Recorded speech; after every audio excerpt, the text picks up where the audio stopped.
오늘 말씀은 다윗이 성전에서 일할 제사장직을 세우는 말씀입니다. 다윗은 어떤 사람들로 제사장의 직을 맡게 했느냐? 한마디로 말하자면 대제사장 아론의 자손들에게 맡겼다는 거예요. 특히 아론의 아들들인 엘르아살과 이다말의 후손들에게 그 직을 나누어 맡깁니다. 3절의 말씀을 보시면 다윗이 엘르아살의 자손 사독과 이다말의 자손 아히멜렉과 더불어 그들을 나누어 각각 그 섬기는 직무를 맡겼더라. 그렇죠?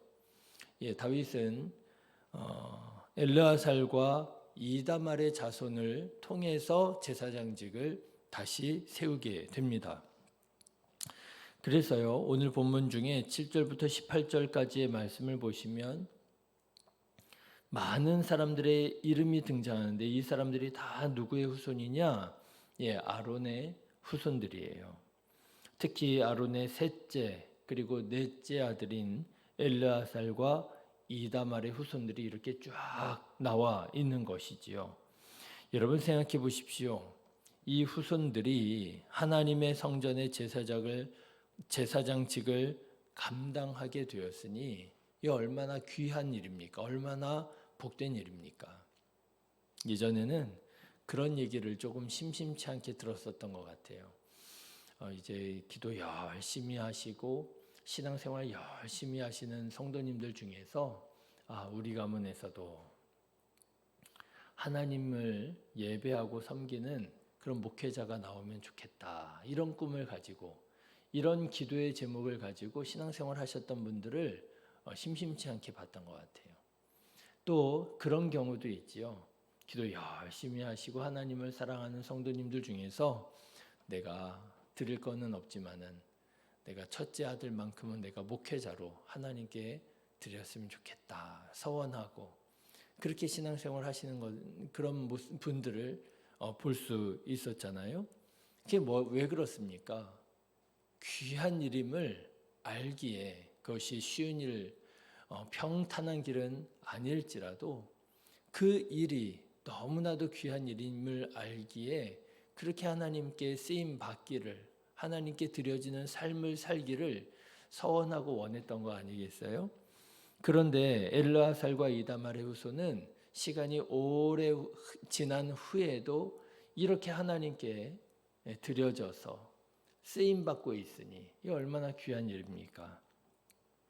사랑하는 성도 여러분, 여러분의 가정이 엘르아살과 이다말의 가정처럼 가문처럼 하나님의 나라를 위해서 하나님의 성전을 위하여 대대손손이 귀하게 쓰임받는 믿음의 가정 이루어 가시기를 주님의 이름으로 축원합니다. 하나님께 귀하게 쓰임받는 하나님께서 이름을 부르시고 하나님께서 복을 주시고 통하여 일하시는 가문 얼마나 귀한 일입니까?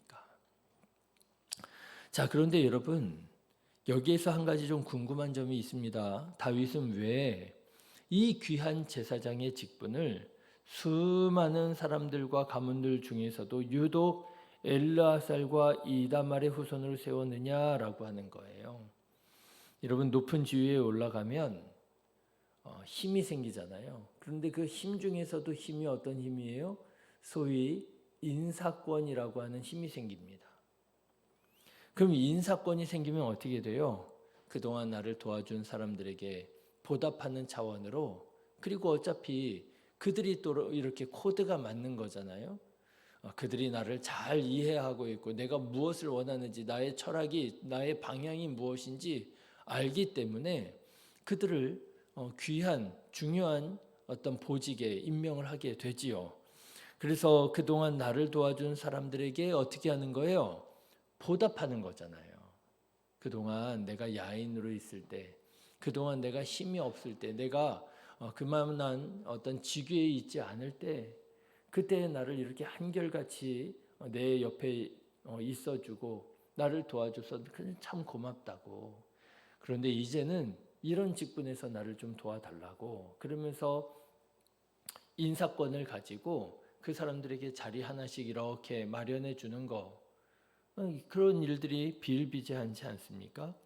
그래서 사람 하는 일 중에 인사가 만사라고, 어떤 사람을 어떻게 사용하느냐, 이게 그렇게 중요하다고 하는 인사가 만사라고 하는 행정에서도 논공행상이 그렇게 중요하다라는 거 아니에요.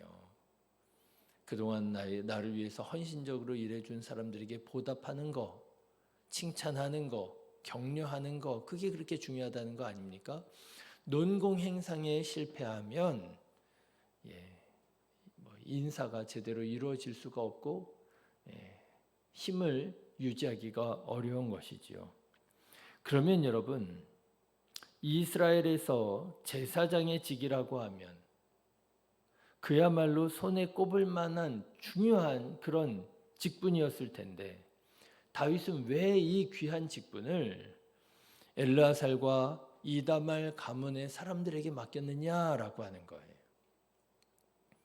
그들이 다윗에게 충성하는 가문이었기 때문에, 그래서 다윗이 보답하는 차원에서, 격려하는 차원에서 이런 인사를 행하였느냐? 물론 그런 면이 없지 않아 있긴 합니다. 그렇지만 본질적으로는 그렇지는 않다는 거예요. 다윗이 왜 엘르아살과 이다말 가문의 사람들을 제사장 직분으로 세웠느냐 하면요, 그것이 바로 하나님이 정하신 법이었기 때문에 그렇더라고 하는 거예요. 여러분 19절의 말씀을 한번 보십시오. 19절 같이 한번 읽어보실까요? 시작. 이와 같은 직무에 따라 여호와의 성전에 들어가서 그의 아버지 아론을 도왔으니 이는 이스라엘의 하나님 여호와께서 명하신 규례더라. 하나님께서 정하신 규례입니다. 아론의 후손들이 제사장의 직분을 감당하게 되리라 하나님께서 정하셨거든요. 다윗은 이제 높은 자리에 올라가서 자기가 지위, 인사권이 생겼을 때 그 인사권을 가지고 자기 마음대로 자기가 원하는 사람들을 자리에 앉힐 수 있었습니다. 그렇게 했을 거예요. 그런데요, 이 제사장의 직분만큼은 누구 방법대로요? 하나님의 방법대로 세웠다는 거예요. 내 방법대로 세우는 것이 아니라 하나님의 방법대로 세웠더라. 네, 그렇게 하나님의 방법을 인정하고 존중하는 사람이 누구냐면 그 사람이 하나님을 경외하는 사람이고요, 하나님을 사랑하는 그리스도인이라고 하는 거예요. 다윗은 이렇게 하나님의 방법으로 제사장직을 세웁니다. 이렇게 말씀드릴 수 있을까요? 다윗은 비록 성전 건축을 허락받지는 못했지만 자기가 할 수 있는 건 다 하는 거예요. 그렇죠? 자기가 할 수 있는 거, 하나님의 뜻에 어긋나지 않는 선에서 자기가 하고 싶은 걸 다 하는 거예요. 하나님, 내가 하나님의 성전을 짓지는 못하지만 내가 할 수 있는 모든 건 다 하겠습니다. 그래서 성전 건축을 위한 자재 싹 준비해 놓고요, 그리고 그 안에서 일할 레위인들의 시스템을 정비 싹 해놓고요, 그리고 그곳에서도 가장 중요한 제사장의 직을 자기 마음대로 세우지 않고 하나님의 방법대로 세우는 거예요. 그렇게 해서 그 예루살렘 성전이 하나님의 집이 되게 하는 거예요. 하나님의 성전 되게 하는 거예요. 사랑하는 성도 여러분, 이런 마음으로 하나님을 예배하고, 이런 마음으로 하나님을 사랑하고, 이런 마음으로 하나님께 쓰임받는 우리 성도님들 되시기를 주님의 이름으로 축원합니다. 여러분 생각해 보세요. 다윗의 마음이 어땠을까요? 너무너무 기쁘고 감사하지 않았겠어요? 물론 성전을 짓지는 못하지만 내가 할 수 있는 최선으로 내가 하나님의 성전을 위하여 준비하고, 여러분 보니까요, 어떤 사람이 행복하냐? 최선을 다하는 사람이 행복하더라고요. 그렇지요? 최선을 다하는 사람이 행복하고요, 최선을 다하는 사람이 덜 힘들고요. 그렇죠? 누가 힘들어요? 하기 싫은 일 억지로 하는 사람이 그렇게 힘들더라고요. 뭐 그렇게 많은 일을 하는 것도 아니에요.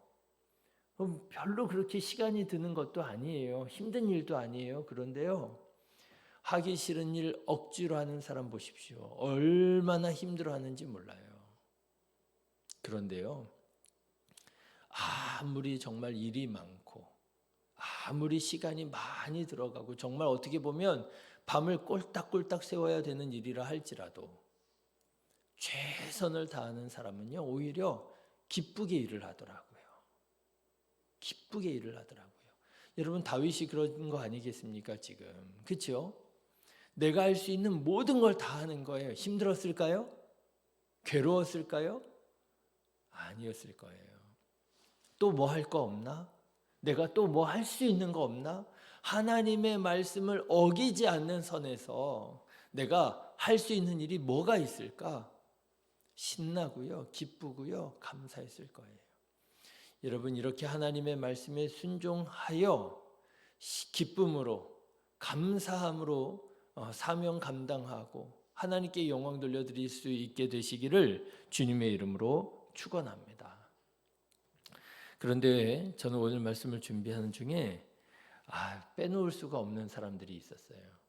이게 누구냐 하면 아론의 첫째, 둘째 아들인 나답과 아비후예요.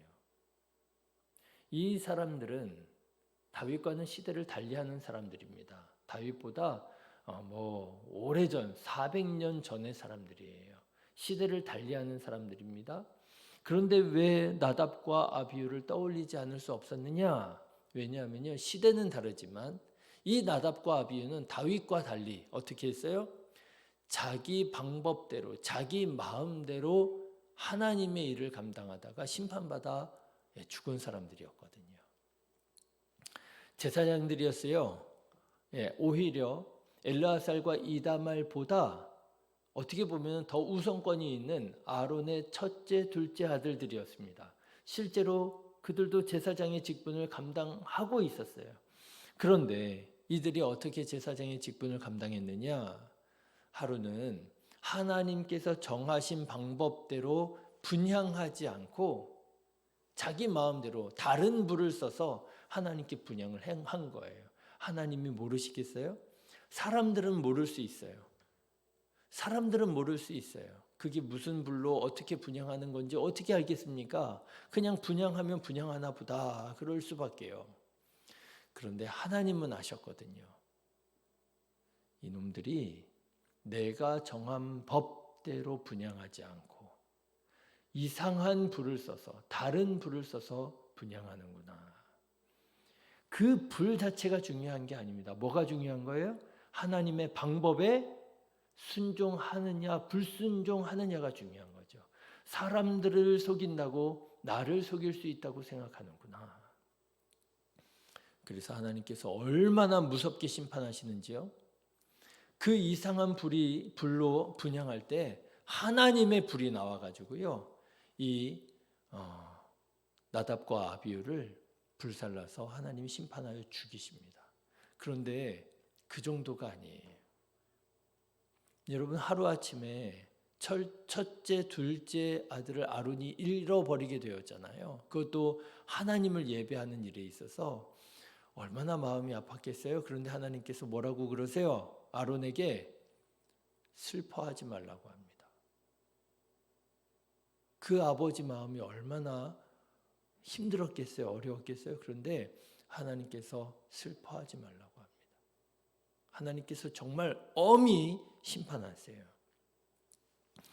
네, 저는 오늘 이 다윗이 하나님의 방법에 순종하여 제사장 직분을 세우는 것을 떠올리면서, 그런데 다윗이 세운 그 제사장의 직분이 감당했던 사람이 누군가? 아론의 셋째, 넷째 아들의 후손들이었다라는 사실을 떠올리면서 하나님의 방법에 불순종하여 심판받아 죽었던 아론의 첫째, 둘째 아들이 기억나더라고요. 그렇구나. 이게 얼마나 안타까운 일입니까? 태어나기는 제사장 직분의 가문에서 태어났는데, 그것도 첫째 아들, 둘째 아들로 태어났는데 그 귀한 하나님의 은혜를, 부르심을, 사명을 기쁨으로 감당하지 못했으니 이게 얼마나 안타까운 일인가. 그래서 깨닫게 됩니다, 여러분. 하나님의 방법에 순종하는 게 이렇게 중요한 거예요. 하나님의 방법에 순종하는 게 너무나도 중요합니다. 누구는 하나님의 방법에 순종하지 않아 심판받고요. 누구는 하나님의 방법에 순종하여 복을 받고요. 하나님께 귀하게 쓰임 받고요.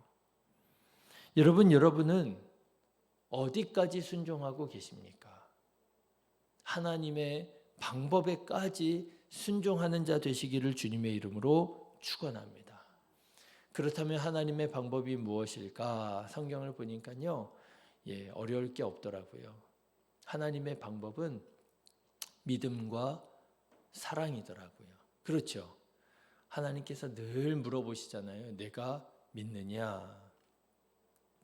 믿느냐? 하나님께서 물어보시고요. 또 내가 너희에게 새 계명을 주노니 서로 사랑하라. 그래서 여러 가지를 말씀드릴 수 있겠지만 우리가 믿음으로 살아가는 것은 다른 게 아니더라고요. 믿음으로 살아가는 것, 사랑으로 살아가는 것이더라고요. 믿음으로 살지 않으면요, 하나님을 경험할 수가 없어요. 믿음으로 도전하지 않으면요, 간증이 있을 수가 없어요. 늘 내 생각 수준 안에서만 행동한다면 그건 하나님의 방법이라고 할 수가 없습니다. 때때로 내 뜻과 달라도, 때때로 내 경험과 달라도 하나님의 말씀에 믿음으로 순종할 때, 그때 하나님을 경험하고 간증이 일어나는 그리스도인이 되는 것이지요. 여러분, 사랑으로 살아가지 않으면요, 그 삶에 하나님의 은혜가 부어질 수가 없어요. 늘 내 감정대로, 내 생각대로 살아간다면 하나님께서 행하시는 치유와 회복의 역사를 경험할 수가 없더라고요. 그렇구나. 하나님께서 우리들에게 원하시는 삶의 방법은 믿음으로 사는 것이로구나. 사랑으로 살아가는 것이로구나. 오늘도 하나님께서 우리에게 복된 하루를 열어주셨습니다. 여러분, 하나님의 방법인 믿음으로 사랑으로 살아가는 우리 성도님들 되셔서 오늘도 하나님 함께 하시고 하나님께서 도우시고 하나님께서 복 내려주시는 것을 경험하고 하나님께 감사 찬양하는 복된 하루 되시기를 주님의 이름으로 축원합니다. 기도하겠습니다.